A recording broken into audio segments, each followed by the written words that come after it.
We're live. So what I Hello, was Ara. Hello, Anne. Greetings. so what I was saying is the big deal is October 1st. It comes out, although on the website it says October 8th and 9th. The Handbook of Neuroscience and the Built Environment comes out. That is chapters by Nir and Nikos and me and Sussman. And it's a great book because it's got 50 authors and 30 chapters. Lots of about how new understanding and how humans function change how we see architecture and planning. So there is a journalist who's from the UK but lives in California, Mary O'Hara. She's already been sent a free copy of the book. Maybe we could get Routledge to send one to you too. All right. Oh, that'd be awesome. So I think we could do a series. We're also thinking of doing some conferences around the book. Susan McSalmon from the Arts and Minds Lab, John Hopkins, she wrote the introduction. Michael Mahaffey also wrote an introduction. So we really can bring the world together about this, about why this science matters for architecture students. Well, look, we can use this video series to invite one or two people who participated in the handbook every week to talk about their chapter. This will be fantastic publicity.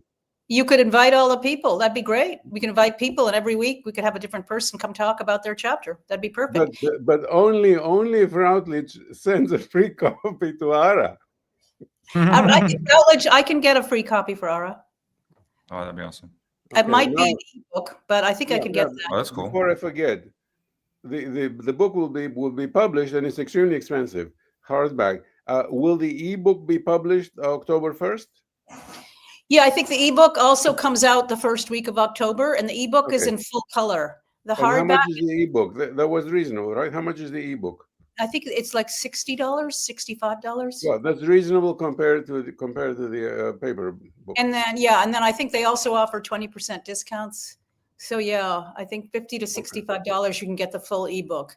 And I think this is really interesting. We have Julio Bermudez from Catholic University. He has a chapter. We have Alexandros Labdas with a chapter. We've got everybody talking about why biology matters for people who are trying to build buildings. Fantastic. All the people who matter. Right. It's like an exclusive party. All the real top guests are there. Right. So it's really exciting. I think we got to roll it out. And what I'm seeing is the younger generation. I have said this before to you, Ara. I think your generation is really interested in talking about human experience, stress, feelings, the way my generation or my father's generation never did. You're really into feelings and talking about going to see a therapist and not embarrassed by that. And, it's just a different world. So I think the science, the new terms to understand human experience, people will really delight in learning. Last time you brought up something interesting about walking, that humans started walking and that triggered like growth in the brain, which allowed us to explore art and poetry and stuff. That's kind of mind-blowing. Yeah, I do have a talk about that they think the human brain is as large as it is, so much larger than a chimpanzee's, because we figured out how to walk. And walking is so complicated, you have to do it with automaticity. What does that mean? Without having to consciously think about it. So you need really specific non-conscious triggers to be able to walk down a street. So I met this American guy who was 60 years old who went to Venice, and he said, I walked for an hour and a half. And he was totally shocked because in 60 years of living in the car-centric United States, he didn't know you could have an urban environment where you'd want to walk. Well, why do you want to walk in Venice? Well, one, there's no cars, but two, the architecture with its detail and symmetries is giving you the non-conscious triggers, which tells you to walk. That's what's going on. Whereas in America, the car is so cozy, you just get into that because the triggers are there. You don't feel, the brain isn't telling you it's safe walking, even when there's sidewalks. But most subdivisions were built without sidewalks. Because suburban housing was without sidewalks because cars were being modern, just like taking the wheat germ out of bread was being modern. And yeah. It was all about rush to be modern and not knowing it doesn't fit. Not to go offline here, but understanding how we're damaging ourselves, the science is mind-blowing. A New York Times article just came out that if you live within a mile of a golf course, which I do, your chance of getting Parkinson's doubles. What? Because Parkinson's disease is is exploding. It's the fastest growing brain ailment in the world right now, Parkinson's. And they think it's exploding because of the herbicides that the golf courses all use. And the herbicides are linked. The science is not perfectly clear, but more and more. Wait a minute. You said herbicides, the chemicals? Yes. The herbicides are directly linked to triggering the diseases like Parkinson's. Good grief. I can send you the New York Times article. It's just fascinating. I mean, don't you have to ask the golf course? The dangerous chemical is called paraquat, Paraquat. And in some European countries, it's banned. But America is much slower at banning things. Yeah, no. The golf associations have the lobby. And you need to spray the golf course with enormous quantities, tons of these chemicals to keep the weeds from growing, because they want just pure grass for the golfers. Yeah, but they don't realize they're actually hurting not only their people maintaining, but they're also hurting the okay, but this is taking us away from our topic. But it's all kind of connected, though, that we have to. Yeah, but look. We're human, and we're evolutionary, and we're introducing things in our system that doesn't fit, and we'll pay a price. Ara chose the topic for today's video, which is the iconic building that defines the city. So, Ara, tell us your idea, and then we're going to discuss it.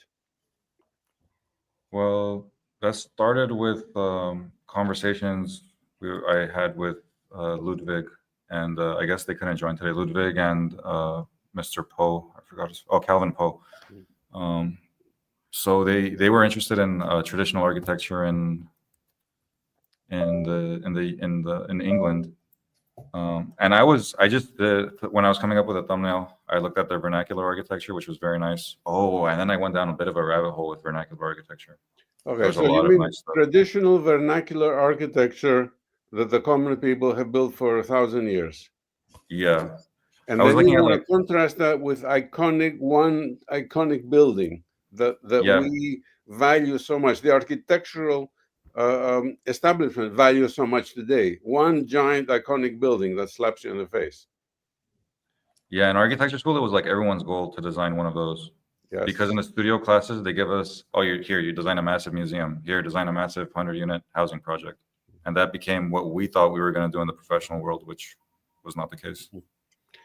And how is vernacular architecture approached in architecture school? That's really it is either not mentioned or shown and say these are peasants. It's not there. They act like it doesn't exist. Yeah, these are peasants and they don't know any better. Look, and they build these cute little houses, and this is not architecture. This is meant to be demolished, right? Yep. Yeah. And this is what humanity has built for millennia: vernacular architecture that is human-centric. And Anne, please come in. All the handbook, when you apply all the techniques to evaluate vernacular architecture from all around the world, how does it rate? People love it. Not only people love it, but it rates in the health, very high in the health. If you remove, say lack of plumbing because of historical reasons, that's a health hazard. But just the visual and the geometry, it's the top. It ranks at the top because it is human scale, and it has the ornamentation, and it has, the soft textures and the curves and everything, right? Right.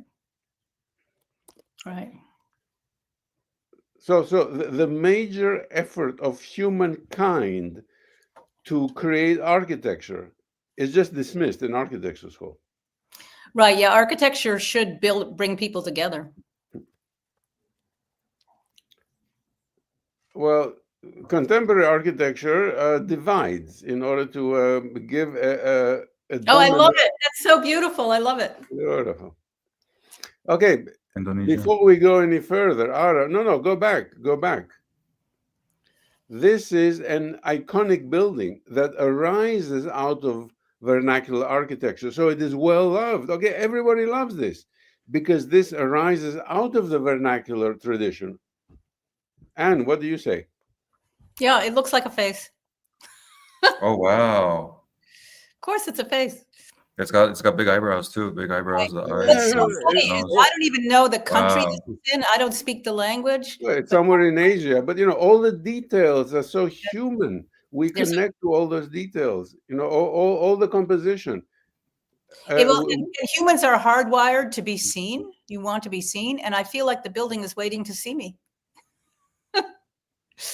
And I also feel like it's an important building. I feel like I'm not belittled as I enter. I'm lifted up. Do you know what I mean, Nikos? Right. It is salutogenic. Yeah.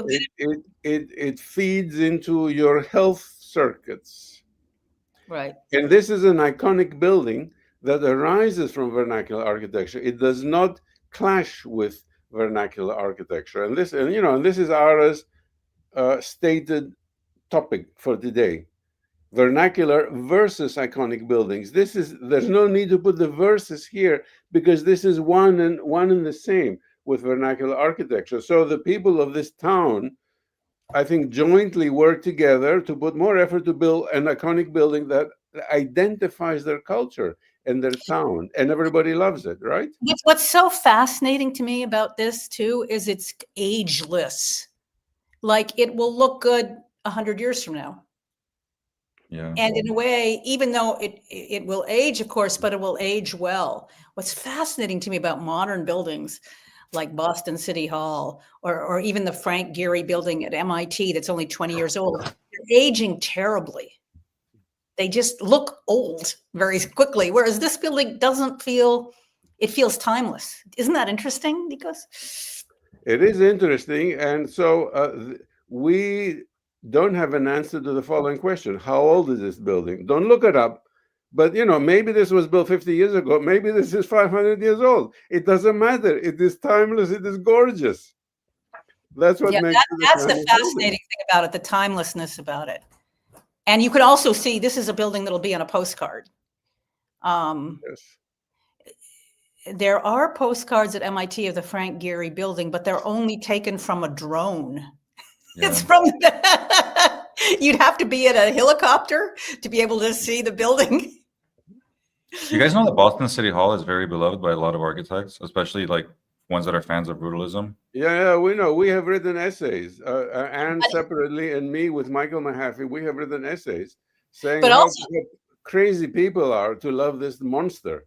But the Boston Globe wrote an article about it's one of that, oh no, the Boston Globe wrote an article about how the Seaport District was one of the most loathed places, the new modern parts of the city. But we're talking about the Boston City Hall. Boston City Hall, yeah, and I think the mayor, like a year ago, just said it would be put a preservation bylaw over it so that it can never be torn down. It's terrible. And the City Hall, Sasaki, a famous architecture firm, just redid the City Hall Plaza, which has always been a failure, and it's still a failure. It's still a failure because the stupid building dominates it. It's still a failure. They put, you won't believe this, they put a children's playground to the right of it. But I would never take a child to play there. And it's on a site. It's frightening. What can we do? Look. We have this video series, and we have here money spent to hire people who don't know Architecture 101. No, they don't know, and they don't know people. Playground next to this monstrosity. They put a playground next to it. I would never take a child there. And they, and they're trying to make it feel a little more. They put in some plants, but it just doesn't work. Whereas Newbury Street, which is traditional 19th century street, they take the cars out for 10 hours every Sunday, and people love walking down an old street like Newbury Street. But yeah, you've designed a city hall that doesn't function for the city. Yeah, Newbury Street. Yeah, there's Newbury Street. Newbury Street's gorgeous. Yeah, but look, there's something we need to explain here.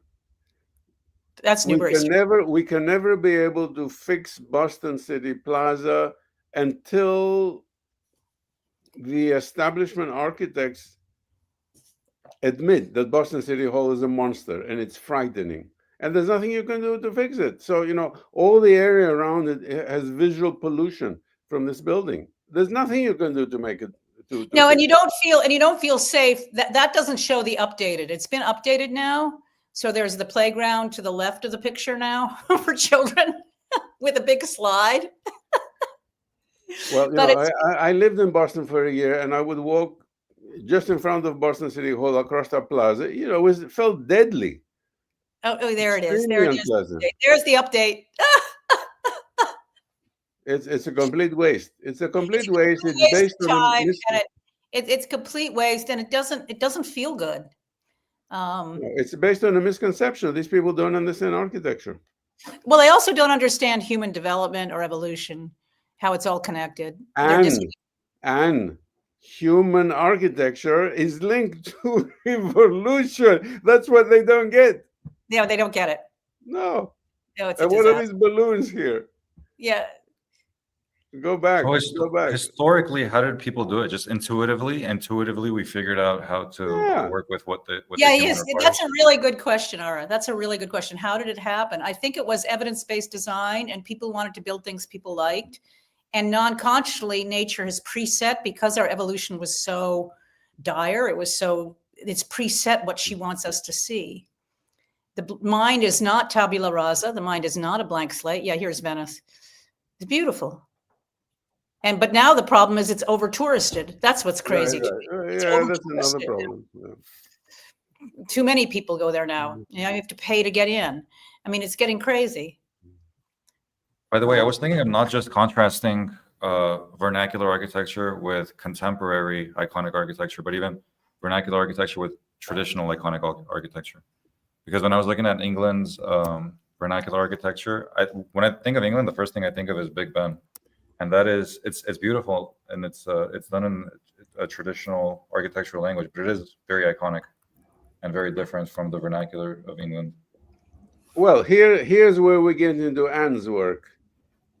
You get the Big Ben and the Houses of Parliament, and you do the visual attention scans, and you do the emotional scans. They all give you a very high rating. So it doesn't matter what style it is. This is a very high rating, so you feel comfortable being there. It's nothing about style. It has to do about the geometry and the shape of the space. So Big Ben is very attractive. So Ara, if you want to send me a few pictures, I can run them through VAS. I have a subscription now. Oh, that'd be cool.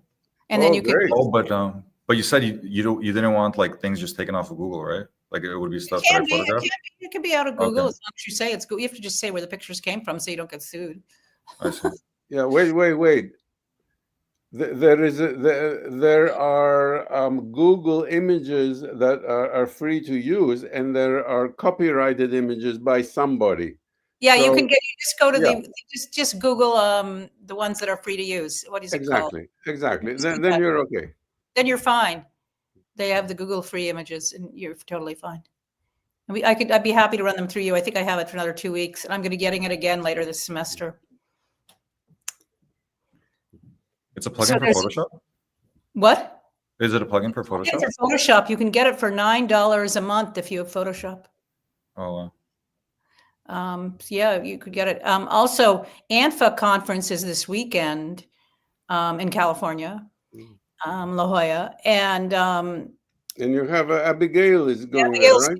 Is going to present a VAS images, really simple VAS images, showing how first fixations in architecture are as important as in architecture. First fixations, where you first look before you're aware of what you're looking at. But yeah, a lot of people are attending that conference. It looks like it's going to be jammed. It's a shame you didn't go. But, no, I didn't go. But I'll post I haven't posted it yet. I'll post it. Okay. I'll post it next. And what the first fixations. So yeah, I think interest is exploding in how to incorporate our understandings of how humans function with design. I think it's really a big thing. Oh, look at this. These are cute. Yeah. This is New Zealand Maori houses, I think. It says Indonesia. Indonesia? No. Austronesian. So this is Australia, New Guinea, that region. So it's built in the style, in the Austronesian style, but it's physically in Indonesia. Okay. I don't know. I'm just reading down Well, here. you know, they're connected by sea routes. Oh, I see. This is all these cultures there are connected because people had very efficient large boats, and they would cross from one country to another. Is this the date the photo was taken? Not the day it's built, right? Or is it? Because I mean, it'd be that's crazy. No, that's the date of the photo. Yeah.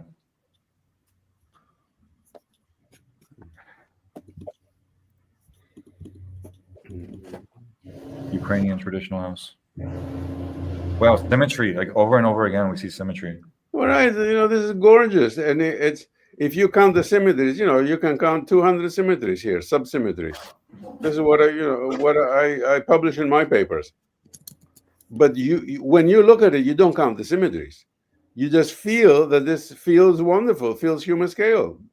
That's what you feel. Whereas you look at the Boston City Hall and you feel it's like a monster about to eat you.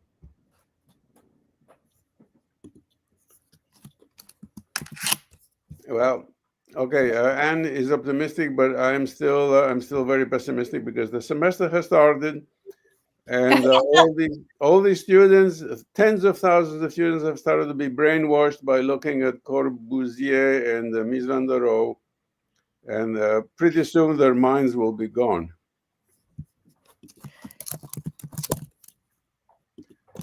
So while there is professional interest now, like in the ANFA conference, the schools are just stuck. They're just stuck in the old brainwashing mode. Well, no, it just, you have to be kind, Nikos. I mean, I'm not kind. Look, I've been fighting too long. I'm But hey, look, kind. Anne was trained that way, and she came around. Nir Buras was trained that way, and he came around. Yeah. So it's like Yeah, and look at how young we are. Look at how young we are. Listen, some people run for president at 78. Hey, come on, we got a way to go. Hey, listen, Nikos and Ara, I just sent you the ANFA poster we're presenting. Oh, okay. You can open it up. Oh. And it's all about, what's amazing to me, that architecture firms don't know about the plug-in baths, even though it's been a plug-in for 5 years. There it is. There it is. That's it. That's what we're presenting. Exploring if you can get it big. There it is. So that'll be presented, I think, on the 19th. Yeah, make it as big as possible. Look, we have an opportunity here. Just one poster can revise architecture. It's amazing. If people look at it. Well, so what's really fun about the posters when you realize, oh my God, these AI tools and tools like them are already being used in the business world. So if you scroll up a little bit, you'll just see the Raisin Bran box. Yeah. So nothing is random, Ara, about that design. Nothing. The smiling sun, the red heart, the logo in red. It's not random at all. You know, when you do design for a $1 billion company like Kellogg's, it's got to be, you know, your design is because it fits what the human brain needs to see. I used to remember find my house would be full of cereal boxes I wasn't eating. I was just attracted to the box. But look what they're doing. I think when you enter a store, it should say, caution, this store is using science to make you pick up things that you aren't even going to eat. Look what they're doing. Look, and most stores are like that. Yeah, I think 40% of American food ends up in waste that we buy. But so what's so fascinating is then when you apply that same tool, this is the 3M visual attention software, which is a plugin for Photoshop, became a plugin in 2020. When you apply it non-consciously, you look at like the Harvard Lampoon building that was built in the early 20th century, the building right below, and that's hysterical. Tour buses from China and from all over the world will stop directly to the right of that building. Everybody gets out and take pictures of it. And they take selfies with it. Yeah. I wonder if the face on this building was a happy accident or if it was intentional. It was intentional, I think. Yeah, They didn't know the science because the Harvard Lampoon is a comedy magazine. It's a satirical weekly.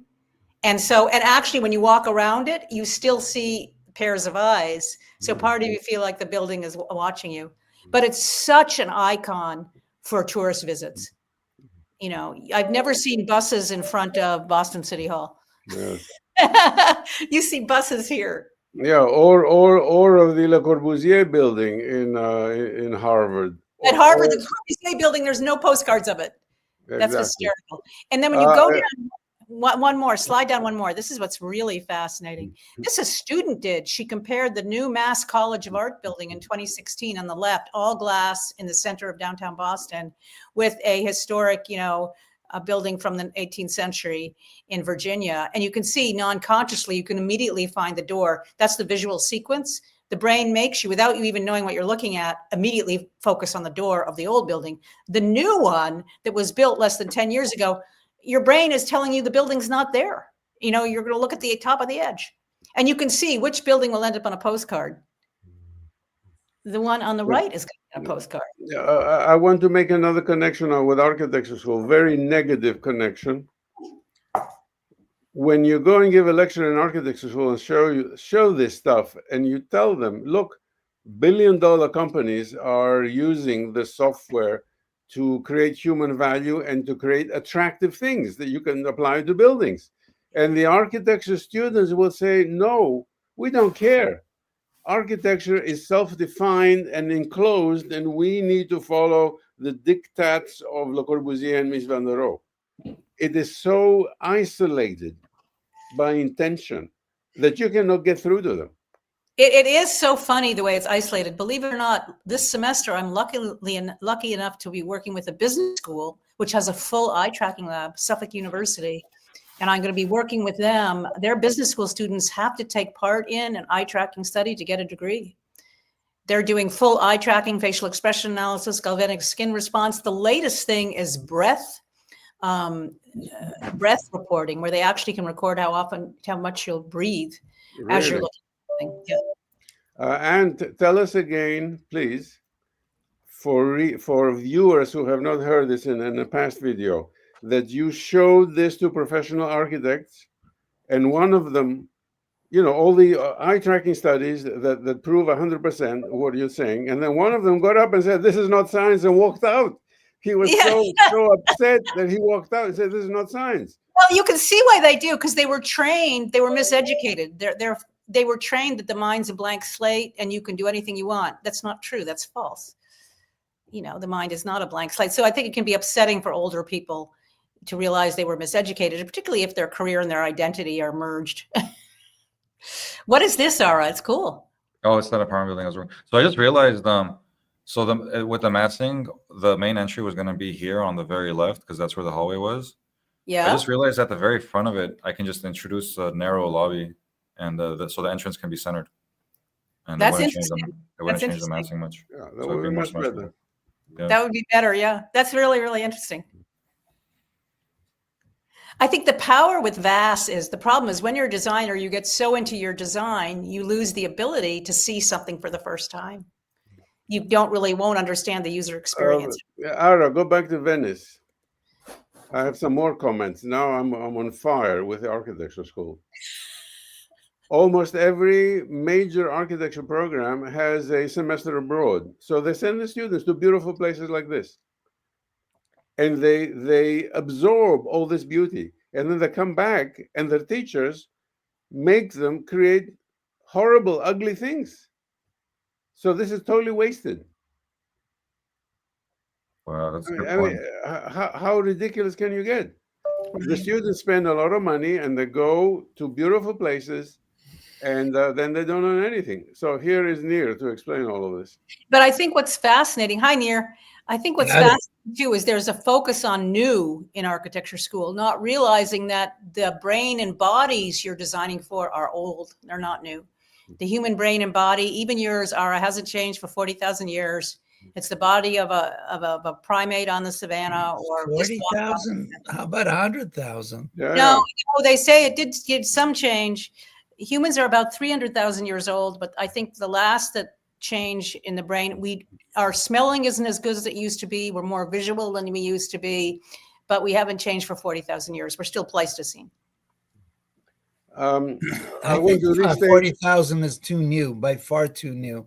Well, that's what that there have been some changes. Yeah, Let's that's not because get, the modernist bullshit is pushing even the scientists to show that we're evolving every minute and we're Yes, different yes, from how yes. we were. We're not. We're old guys. no. I don't want to lose the thread of our discussion, so I want to restate. So why did you bring me here? Because you're part of our group. Together. Without you, we feel not enough. Okay, so what I said is that every architecture program Oh, has it's one a of my semester favorites. abroad where they send the students to a beautiful place like Italy or Spain, and they absorb gorgeous architecture, and then they come back to the United States, to the studio, and they create horrible, ugly buildings in the studio. So they don't learn anything. They spend all this money and they learn nothing. This is a paradox. So Nir, please, you explain it to us.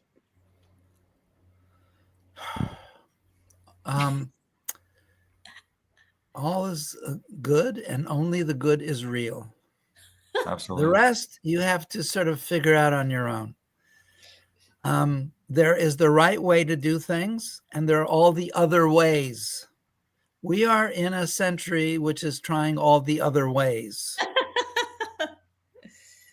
And I really think that it's important that people did all this nonsensical modernist art. Some of it is of value. That's about maybe 5%. But all these other, the white canvas, I think Malevich, that was a white on white canvas, whoever did the original white on white. Malevich. Okay. I mean, he actually explained to you what's wrong with this type of a thing by taking it to the furthest extreme. And now that we understand by extrapolation where it all goes to a blank screen, which is what we will have sooner or later, because the very last drop of petroleum is going to go on internet and so-called artificial intelligence, on machine calculation. Yeah. So we know where we're going. Now, those of us who actually want to survive that for our families and our children and grandchildren, we realize that we have the tools to create beautiful, durable, enjoyable, and reusable places that we can grow from. So experience is the key, because basically art imitates nature in terms of mostly its fractality. It's the easiest way to explain it. All the rest is like interpretation of that. And we just need to use what we know already to do for our benefits. Oh, I love dolmens. Dolmens are the first architecture. This is it. This embodies everything, because who knows here what a dolmen is? Stones used as columns and a giant stones. It's a tomb. Oh, it's a tomb? It's a tomb. Oh, wow. Why do we want to build a tomb? Memory. Yes, very good. Wow. And what do we know from neuroscience? That memory and place are one thing. What does the dolmen do in its landscape? Create a place. What is place? Memory. What is urbanism and architecture? Place making. Place making is memory making. So this is what we do, and this is what the first builders have ever done. And we're doing nothing different except that we make it a bit prettier. And also, the adaptive reuse is greater, because you can't really use this not even as a shelter, But if you take any traditional building, you can reuse it as a shelter all day long. Oh yeah, that's phony. That's an ersatz dolmen. That's by who? Remind me the. Was it Heiser, I think? Give me the name. It's either it was- Heiser or Terrell. No? Or there's a third guy doing this kind of stuff. It's for a modernist. This is Michael very Heiser. interesting. Heiser? Yeah, Michael Heiser. Okay. And I worked with Terrell on one of his sky spaces. Yeah, I installed the sky space in a private gallery in Brentwood, which in the Einstein Gallery in Brentwood. And Terrell was wonderful to work with. He was really trying to do stuff with light that was magical, and had it been in a traditional environment, would have been really amazing. But there's a lot to be, once you have it in a modernist environment, you can also create a real environment to use it in. Can I come back to my original question? Have I disrupted enough? Yeah, that's why we like you, because you're a disruptor. Oh, by the way, Mr. Hovsepyan's post of me talking about some Doric order thing had 1 million views. Really? Yeah, I had 1 million views on Instagram. Fantastic. So we like Mr. Hovsepyan now. Of course we like Mr. Hovsepyan. Oh, go back to that library, the San Diego library. I always loved that building. I mean, yeah, it's interesting. How, what the hell, I think it's very, very funny. I mean, it has a symmetry. It has symmetry. Yeah. Okay. Now, back to my question, which was not answered.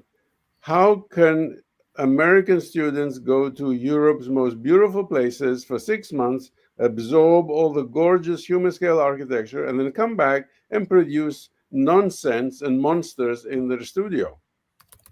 Yeah, that's a good point. You travel to beautiful places, but then on your computer screen, you're still looking at your heroes, who are Lebbeus Woods, Morphosis, Gary Eisenman, Liebskin,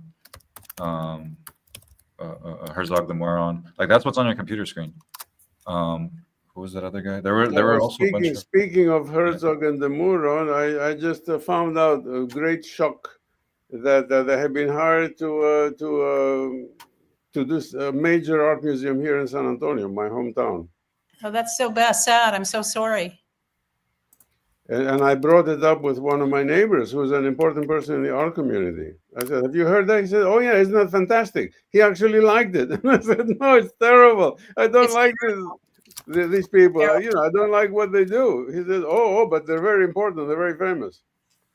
Yeah, they're very important. They're very famous. And they're famous for what? For this stuff. They're horrible. They're ridiculous. I mean, this is not architecture. This is some kind of technical construction in a very specific stylistic spectrum that has absolutely nothing to do with place, with humans, or with the content. Nothing. It's some kind of an arbitrary set of, I don't know, structures. For you, Dr. Buras. What the hell is that? They were selected to do a major project in my hometown, San Antonio. I was at a whatever that name, that firm, I forget it. They have a large, the San Francisco Museum of Art is in their spaces. It's the content is interesting. It's a good museum. It's got a lot of different stuff. But the setup is ridiculous. You never know where you are. You don't know why you need to be in the next room. And their finest art is in a room that is decorated traditionally. Yeah, that's true. Is that the room up here? Or I think it was... No, I think that's not the one. I think it's by them. It's that big, that thing with the big overhang. Yeah. I never saw the tower. I was just driving. You don't see it from ground level that much, apparently. Okay, so now we have another question. the selection boards are the local wealthy people, the patrons. How Yes, come because good family people who love their children and and are very nice people, family wise, can be convinced to select something as horrible as this? they want to be cool. And I'm sure that these architects are charming. They show up in their black outfits and they love to schmooze with people, and they say all the right things. And they throw in a few words that make you think that you're intelligent, that you're nodding when they say them, although they're likely meaningless in fact. But it sounds really, really good. Yeah, but Nir, I'm not entirely convinced, because No. young people want to look cool, and the young people will kill their mother in order to join the Yes. cool crowd. But I'm talking about middle-aged or elderly, wealthy patrons who are on the board and who had to make this decision. I don't think they have. They are a cool crowd. They are a cool crowd. They have been spending a good part of their lives being cool, and it's a studied thing. You need to have the right glasses. You need to have the right clothes, and you have to say the right things. And you genuinely believe this is progressive. You genuinely believe this is showing the future, a path to the future. You know, they don't actually see it, and they'll never think it's ugly because they have worked so hard to accept this aesthetic blindly. Okay, hold on a second. Anne, who is staring at us, has the tools to show that looking at this affects the body badly. So this is ugly because it creates stress. It makes you feel bad. And if it's bad enough, it makes you want to throw up. This is ugliness. This is visceral reaction to ugliness. Yeah, and it's what we're presenting at ANFA in 2 days, basically. First fixations are as important in architecture as in advertising. So this building immediately, you can tell, is avoidant. The brain non-consciously doesn't want you to walk towards it. If you make yourself walk towards it, you're going to get more stress response, more cortisol, more likely to have autoimmune issues, more likely to prime your body for cancer. It's not, you can tell it's avoidant immediately. Again, the foundational principles of modernism, that mind's a blank slate, is the principle. It is not a blank slate. The car companies, the tech companies all know that. So architecture is being created in kind of the fallacy of 20th century modernist thinking. It's not right. We know that already, but I think what happens is so many people were educated that way. It's a paradigm shift. And just like we were talking earlier, doctors didn't wash their hands for most of the 19th century. Washing your hands was a paradigm shift in medicine. Seatbelts in cars, I never had a seatbelt in a car when I was a kid. That was a paradigm shift. I don't think seatbelts became mandatory in new cars in the United States till 1964 or something. And then leaded gas, which they know is toxic. The fumes are toxic, especially for baby brains. That wasn't banned, I think, till 1995. And so it's like a paradigm shift. It's a new way of thinking. And if people are making money, they don't want to adjust. You know, they're making so much money on the Sorry. God bless you. They're making so much money. I hope you're feeling okay. They're making so much money, they don't want to change, just like, you know. Well, let's get back to the middle-aged or elderly leaders, community leaders who sit on the boards who make these decisions. When they look at something like this, don't they feel anxiety? They cannot control their visceral reaction to such buildings. How can they say this is beautiful? Well, I think part of the problem is beautiful. They say it's cool. They say, well, I know. I cool. The other problem is they're not presented with the any other options because there are too few firms that make traditional architecture. They don't think there's another option. When I went to this building, so I think I didn't have the stress response because I was familiar with the building, and I had seen an image like this where I was like, oh, it has this cool pattern on it, and I had seen this image. I was like, oh, it has a cool floor plan. And when I went there, when I saw this image, you're so right. If I were to see it, like the way it appears from the street, I would never go up to that building. No. But me knowing what building it was and having seen some elements of it I liked, I went to it and I was like, oh, this is so cool. Because I'm seeing that building that I saw in those photos, even though what I saw from certain angles didn't read that way. And But also, I wouldn't want. Yeah, go on. oh, sorry. And then last time, Nir said this phrase in Yiddish where the worm and the horseradish thinks that's the only thing that exists. So it's happy, it's happy being there. It's like we're not even aware that traditional architecture is an option, because That's really aren't. exactly it. we go some places and we see it. We have been But- trained for 100 years that it is not only not an option, it's bad for you to do it. No, it's Yeah. old-fashioned. It's old. It's not modern. You know, it's- Definitely. And actually, I looked up again the Corbusian words, the terms in the Charter of Athens, and he says something about the terrible things that traditional architecture has done to the cities of the world. And then that is used as a basis for the for the Venice Charter. And then there's the new Venice Charter. Somebody told me that was you, Salingaros, right? Recently, yeah. Yeah. It's what I don't get is how were these fallacies pushed successfully into the heads of so many intelligent people? How could that happen? But also, the other thing that happened was you had, in the 17th century, you had the religious wars between the Protestants and the Christians, and that was the Age of Enlightenment. So while all these fundamentalists are killing each other, you have an Age of Enlightenment, which is probably where we are headed now. Well, I have an answer for you, Nir. I have an answer for you. In 1933, Europe's most intelligent, most cultured, most educated country voted for the Führer.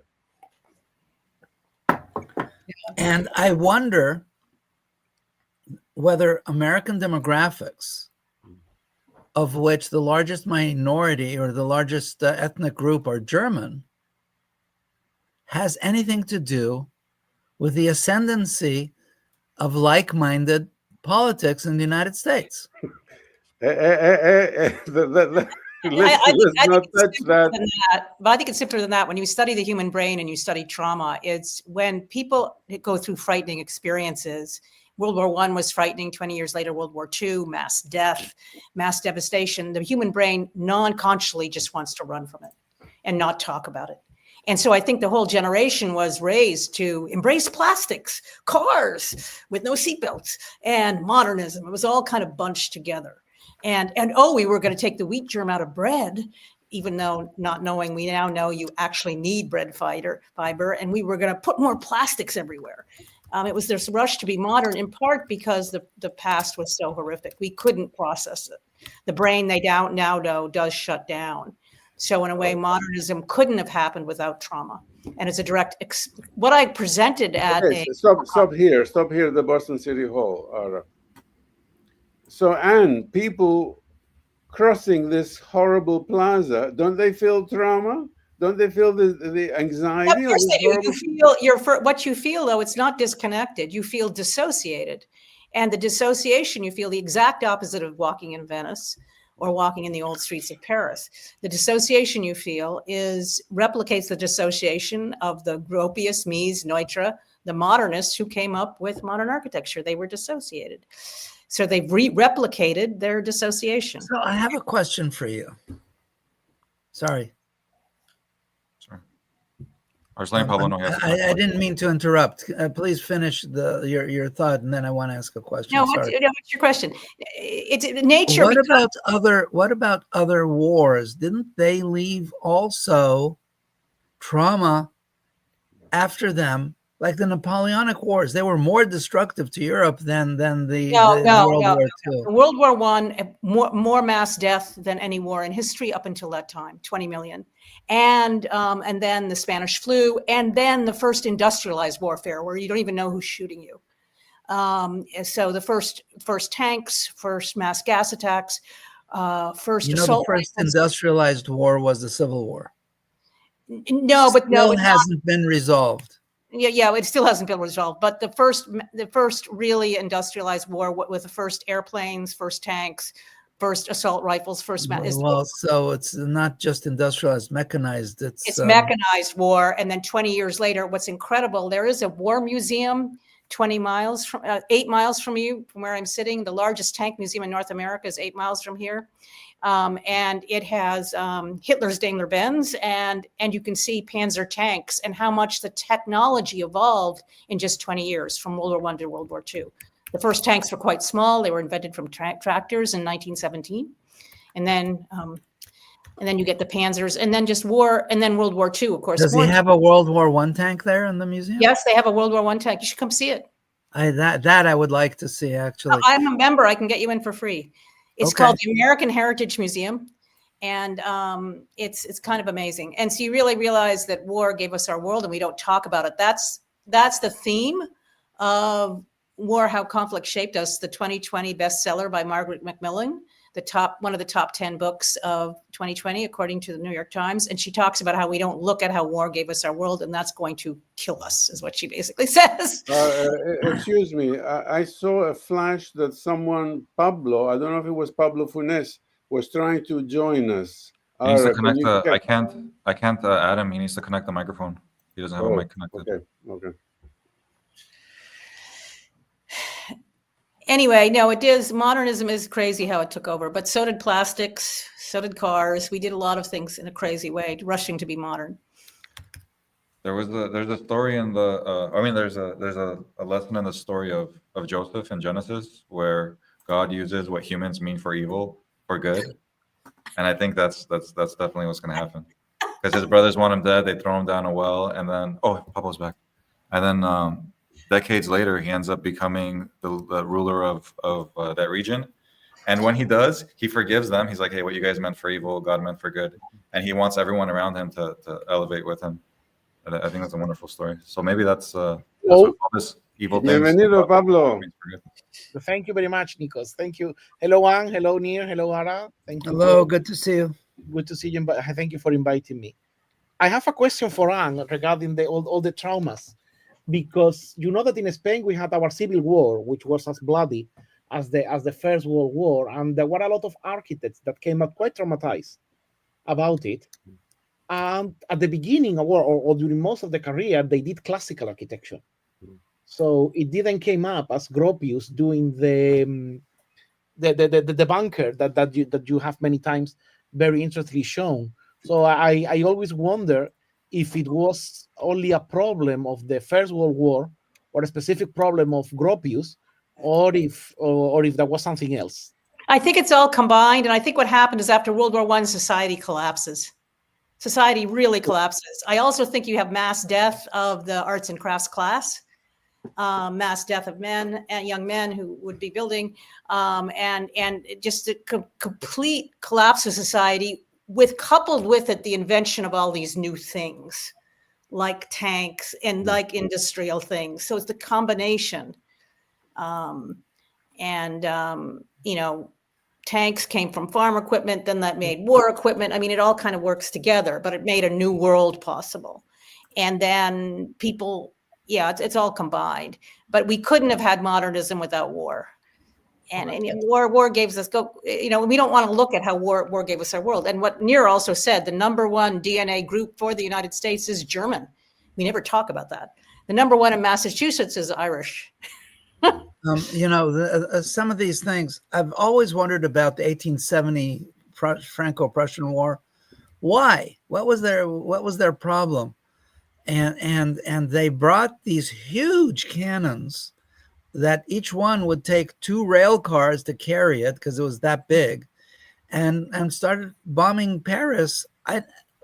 Seemingly for no reason, but it was really a test of arms, because in the 1870s, Germany was producing more steel than the rest of the world combined. So there was a program, and Bismarck sort of kicked it into action. It was a program of arming what was really an agricultural society, demographic, that thin veneer of intellect and science and literature that Germany had on top of it since the days of Bach and Friedrich the Great. It was really a very thin veneer on top of a not very, I don't know how to say it. They were farmers and they were good farmers and they were good people and everything else you want, but they were in that mindset of just doing that and basically taking orders from. They considered themselves less than whoever was in the ruling class, which is also true in the UK. The idea of class mobility in the UK to this day is very limited. An American has by far more class mobility than any other social group in the world. You were mentioning the origins of the Franco-Prussian War. I mean, this is an off-topic thing. It's actually it has a Spanish reason. Because good. Yes. No. You don't know what's happening here. The Spanish think everything is Spanish. Of course it is. Of course it is. No, but it is true because they were choosing a new king and they wanted to have Leopoldo Hohenzollern's Silmaringen, and nobody wanted him. And the French emperor was pushing for the Bourbon candidate, and then he pushed. He convinced no one won. At the end of the day, won the Duke of Aosta, Amadeo, and then it was because of the interference of France not to choose Leopoldo that then all this started, because there was a telegram that the Kaiser sent to Bismarck, and then it was taken by the French, and then saying that you should telling Bismarck to push more for Leopoldo, while the French were pushing for either for Alfonso or for Amadeo. And then because of all that interference of Spain and Germany of Germany and France in Spain, that's why both of them clashed, because they wanted to have their own candidate in the Spanish throne. That's why they ended up going to war. It's a sort of fun fact. Sorry, I just wanted to mention that. But it's true about the destruction power. I'm actually reading a book about Mies van der Rohe, and about also how he became so relatable and how he became so famous, and even how he tried to stay in Germany, even during the Third Reich. And all the introduction is very interesting because it's putting you that there was as Anne was mentioning a moment ago, that there was a heavy push for industrialization in Germany since after the Franco-Prussian War. It was there already, but after the Franco-Prussian War, it was crazy. And then that industrial machinery was put to the war as well. And we sometimes forget about that. It was not only like all these things appearing naturally, it was the empire itself who was promoting the heavy industrialization. Together with as Nir was mentioned as well, the Prussian obey line, that obviously starts with what was the name of this? The King Sergeant, the father of Frederick II. So that was when they start with all this. The first king, the second king of Prussia. It is Frederick Wilhelm or something like that. That was the origins of all the militarism. So quite interesting. Frederick William. And then and then you really wonder the impact of the idea of the Germans being the Holy Roman Empire for 1,000 years, or from 800 to World War I. Well, the empire disappears in 1804 formally. Okay, thank you. But right, then, so they split into the Austrian Empire and the German Empire. But the Holy Roman Empire disappears in 1804 or 1805. I think it's after Austerlitz. Yeah, what time in the afternoon? Probably the morning. I think it was in the morning. In the morning. Can we get any lessons for architecture from this historical discussion? Can we get any lesson of architecture? For our listeners. I That's think a really that good question. The point, I think Anne has pointed that out very well, that there is no modernism without First World War. And to understand modernism, we need to understand what was being cooked during the war. For example, when you read Antonio Sant'Elia and all the futurists, there were people who were literally obsessed with war and with killing and with blood, so that they were like literally like sadist people. So those are the people who then will cement modernism. There was a fascination of all the war machines when he says that the Rolls Royce was that was more beautiful than the victory of Samothrace and all that stuff. So I think that we need to understand that pivotal point, and if we work and if we could do an exercise of alternate history, and for any means we avoid the First World War in this alternate history, one of the direct collateral effects would be the disappearance of modernism.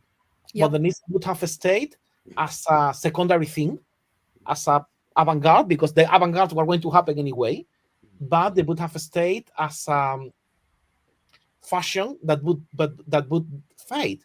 Because when you read what people were actually thinking about modernism in the 1920s, you read, for example, Reginald Blomfield, and there was a very interesting debate in 1828 at the RABA to discuss about modernism. And you think, when you read nowadays about that debate, you think that all the architects were, oh yeah, we love modernism.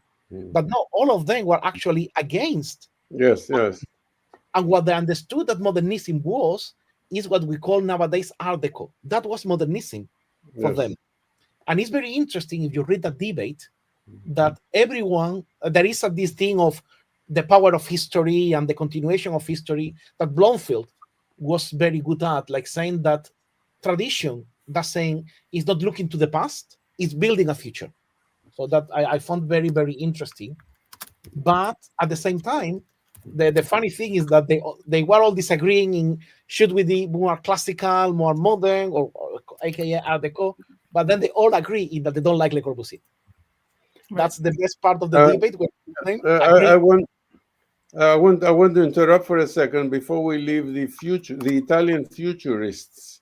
Yes. Marinetti Antonio de Santilia wrote something that is central to the core of modernism. They wrote the hatred of past architecture, that it must be destroyed for humanity to move forward. That's one of the core principles of futurism, and that has remained at the core of architectural education today, the obligatory destruction of the past. Yes, but it's a selective destruction. And let me explain.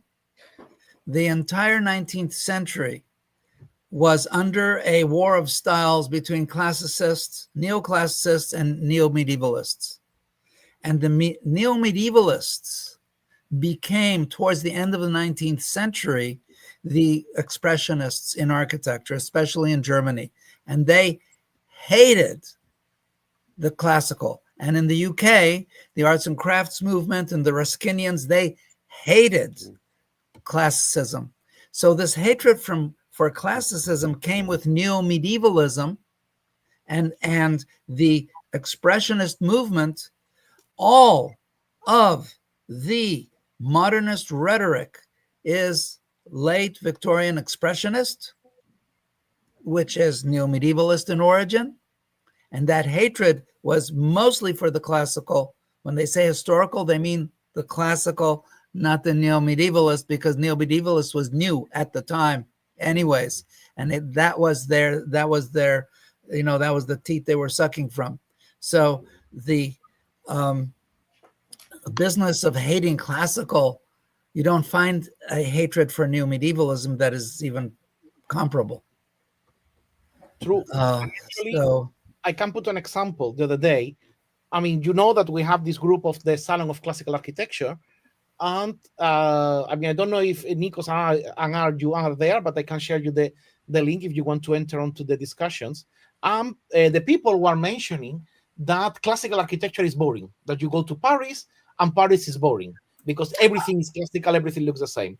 And then I remember, I was very ironic because the person who was saying that obviously was a very defender of Nir is saying about neo-Gothic, and I say, oh, of course, Notre Dame is the most boring building in Paris because it's all just a succession of pinnacles, flying buttresses, and pointed arches. And then he said, no, that's Gothic and it's beautiful. I say, so this is there is a bias here. No, because classical is all equal. And I say, no, classical is not all equal. You go to all the facades in Paris, they're all different. They have a set of common elements. But if you say that classical is all equal, you are entering into the modernist definition of classical is a building game, blah, blah, blah. But then you need to accept that Gothic is just a succession of pinnacles and pointed arches. You cannot just put one into a pedestal and the other one lower them down because it's boring. No, either they are equally good or they're equally boring. And then if you go to the other side, you're entering into what Nir is mentioning about all that hatred of classicism that is also rooted on the French Revolution, ironically. The French Revolution initially brings an architecture that is classical because classicism, like the decimal system, sorry, Americans, is for all people and all nations. So that was the idea that they get when they founded the École Polytechnique, to expand the architecture of the revolution. And that's what Napoleon gives so much importance to the École Polytechnique, to expand that architecture through all over their conquest. Now,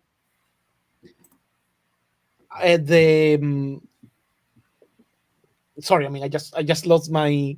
Yeah, Ara, what are you showing us? Show us something pretty. Okay.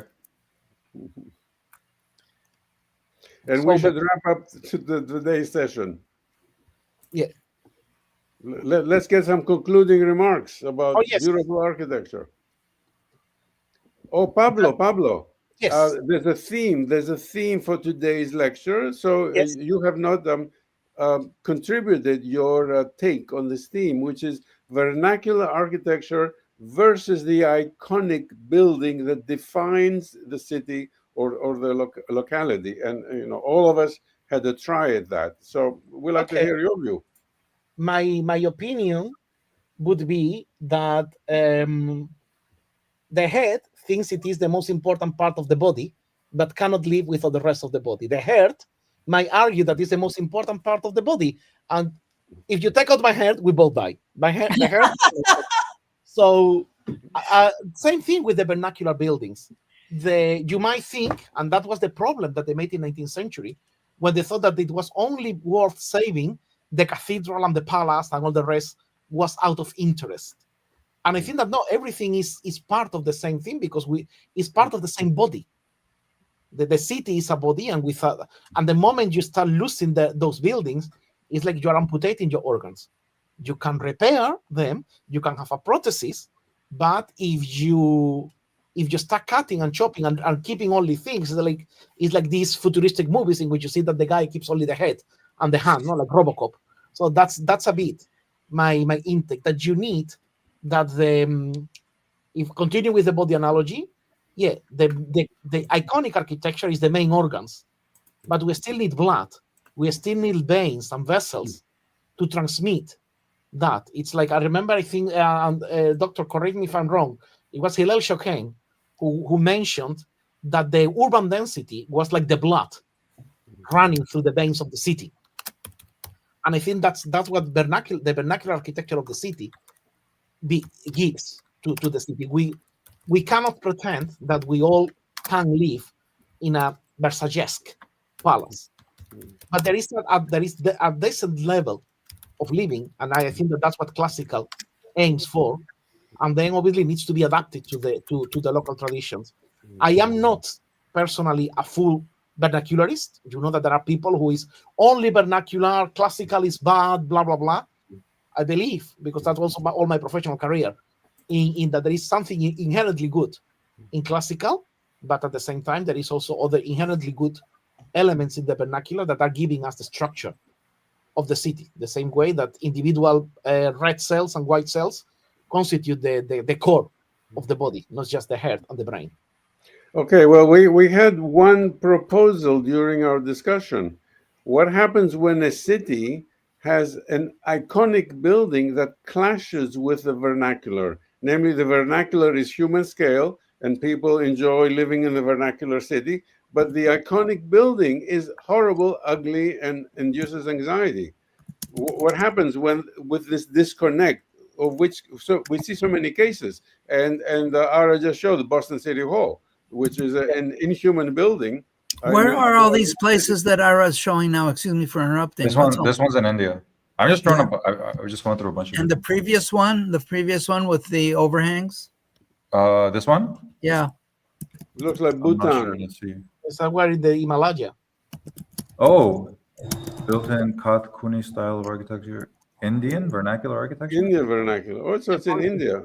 Yeah, but it must It's be in the north. Yeah, Yeah. probably It's in the north, and this is a seismic building, by the way. Seismic. Of course. Yeah, Oh, yeah. yeah. It withstands earthquakes, whereas the new skyscrapers just collapse in an earthquake. Yeah, that type of construction, you can see it in these the wood and the masonry infill in there. It's well figured out. It hasn't lasted, however, it's lasted by accident. Kashmiri stuff, all through Asia, they have the local architectures the local architecture is generally resistant, climatically resistant, seismically resistant, Yes. what have you. It seems like masonry doesn't do too well in earthquakes, though, when because most Depending on how you build it, the Yes. Parthenon is a seismic building. Parthenon is seismic, so that myth, yeah, if it's shoddily built masonry, it's not going to survive. Yes, the Parthenon did not fall down from an earthquake. It was blown up because the Turks had the gunpowder stored in the Parthenon, so it was blown In up their from the mosque, inside out. it was stored in their mosque, just like they Yeah. do now. Yeah. it was done. Okay, but Actually, it was very recently. It was in late 17th century, 1680 something. yes, Yeah. yes. Flowings of the front and the back of the Parthenon, as it was, because it was still in 15th century. It was Yeah, intact. the roof. It was intact, the whole damn thing. The You roof, know, was, it's the roof was dismantled, and then they built the church, and then they dismantled the roof of the church, and they built the mosque. The roof was always dismantled. Okay, was the would roof you give originally Pablo? was the roof originally wood? Yes. I don't know if there was roof that was put in the roof, and I wouldn't be surprised if the tiles were bronze or something like that. Otherwise, why would There you would have been tile. There would have been terracotta tile, not necessarily. stone tile, large Mm. stone tiles. Very heavy maybe. I mean, the Parthenon is big enough to support a heavy standard roof with good trusses. It could have been marble. But As the well. trusses had to be wood. There's No, no the support on the inside. Look, it's big. It's a big building, and there's no Yeah. support on. Well, actually, the actual span is just the cella, but that's the it. cella is not small either. No, but it's still big enough for you to build a truss. So they should have had. And then what you Excuse me, we are out of time, and Oh, sorry. Pablo still has not answered the disconnect in today's cities between iconic large buildings that are inhuman and fairly human vernacular buildings in the rest of the city. I think that at the end of the day, those cities work because you still have some part of the tissue is still alive, and that life is being brought by the vernacular.